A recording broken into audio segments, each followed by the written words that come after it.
Pare, nandito tayo ngayon sa Malolos, Bulacan. Napaka-historical ng background natin ngayon. Bakit? Diyan ba bininyagan si Apolinario Mabini?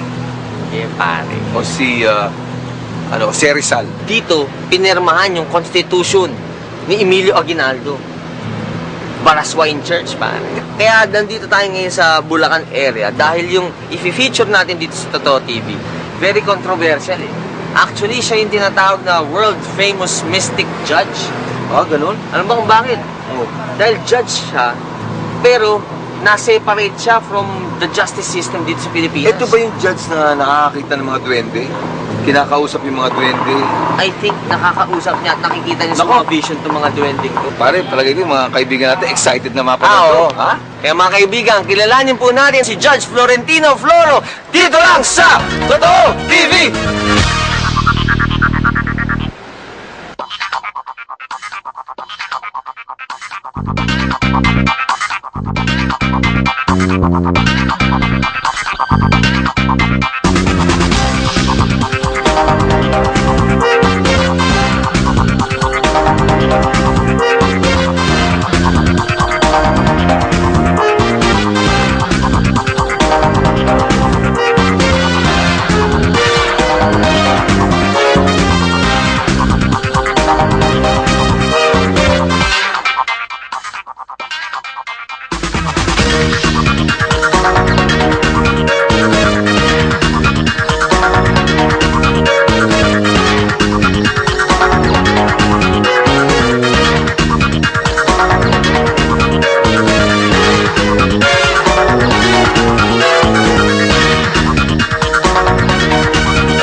Bahay niya na.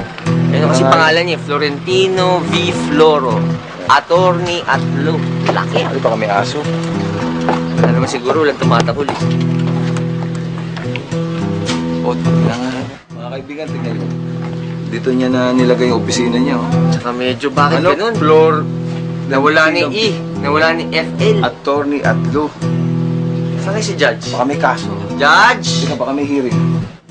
Wala naman siguro. Ha? Judge, tao po! Tao po. Makikikain po! Oh, ayun si Judge. Judge!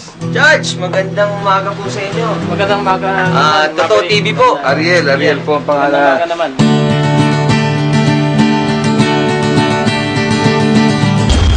Baka pala itsura nyo, Judge eh.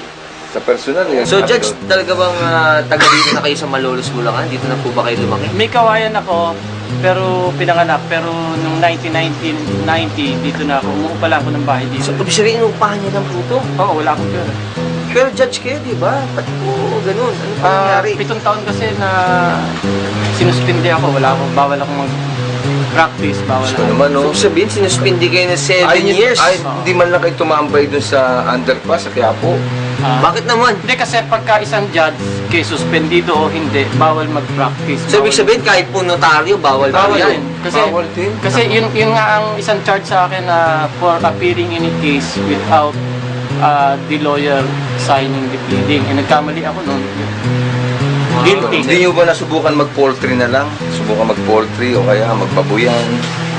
Hindi ko linya kasi nag-breed ako ng manok, pero kasi hindi, sabi ni Luis Napeste. Harman and Angel, linisin ko muna daw ang Supreme Court. Pero sa tingin Sino ko, po? Luis, sino po yun? Luis Harman and Angel. Yung mga anghel. Yung mga anghel gabay ko, tinatawag na pero duwende sa ng tingin ko, Pilipino. Judge, mas maganda kung magsisit down na tayo para mapag-usapan ba natin kung sino ba talaga to si Luis, si Arman, tsaka si Angel.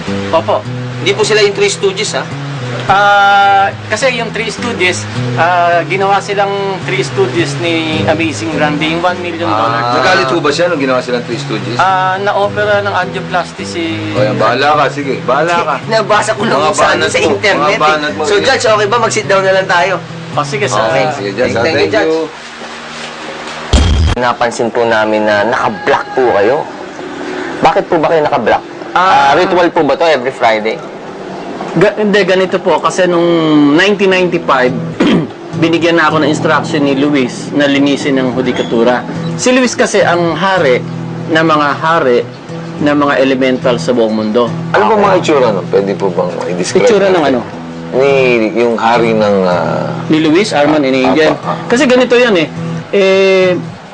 mula nung nagpakita sila sa kapatid ko noong 1983, hindi ako naniwala dyan kasi scientist ako. Dinala ko kay Chair Father Jaime Bulatao. Siya ang father of Philippine psychology. Kasi doon ako naniniwala, hindi ako naniniwala sa psychic phenomena. So binigyan niya ng mga series of tests. Pinakita sa akin.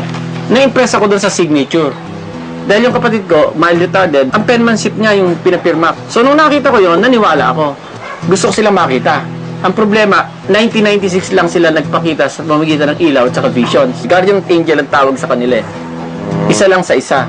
Kaya lang nagkatapat. Lahat tayo meron, pati ikaw meron. Kaya lang. Ano, ang guardian angel ho ba, lalaki lang ho yan? O parang babae at lalaki sila? Hindi, ganito yan. Kasi, may Catholic, you're a Christian, meron tayong Bible. Apo. So, sa Genesis, etc., meron tayong choirs of angels. There are 9 choirs. Si Luis, isa dito sa mga angels na ito, na tinawag na guardian angel. Si Luis Arman, lalaki. Yung si Angel, babae yun, kapatid nila. So pwede nga nakatoka sa akin minsan, babaeng anghel. Ganun ba yun? Pwede. Robert, kailan ba? Dandali. Bago ka magtanong. Nasaan ba siya ngayon? Nandito sa atin, nakikinig siya. Nasaan? Nandito sa harapan. Hi, Luis. Sa harapan. Sa harapan eh. Tabi natin. Dito.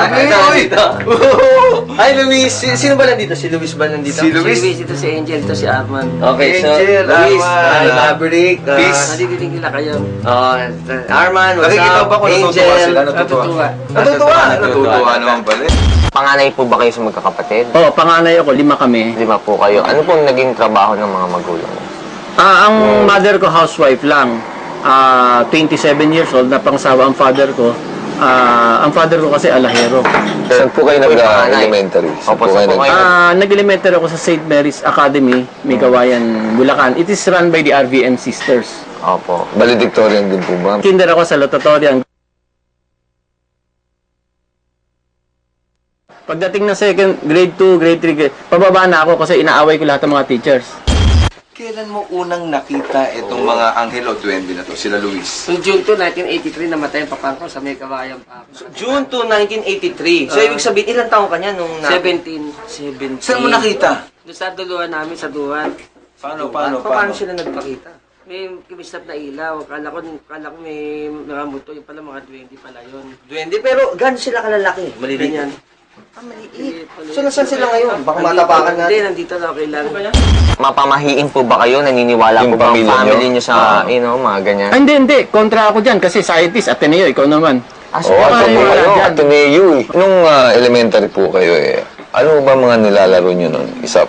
Isang ordinary ba kayong bata na nagsasaringgola, nagpipiko, tataguan? Ang hilig ko talaga, kabayo. Ang pangarap ko talaga, hinete. Nung Ang hinete? Oo, yan. Oo. Hanggang ngayon po? Oo, frustrated 3 times. Pero mag-a-attempt pa uli ako. Napanood ko yung Impossible Dream.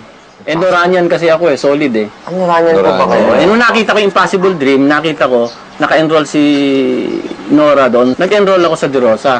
Maghihinete na ako, kaya lang, nag-conflict kasi gusto ko mag-second honors na Ateneo eh.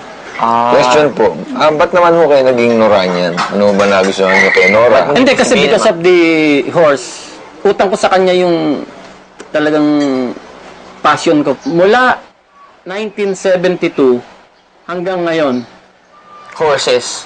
hindi ako nag-a-absent sa horse racing.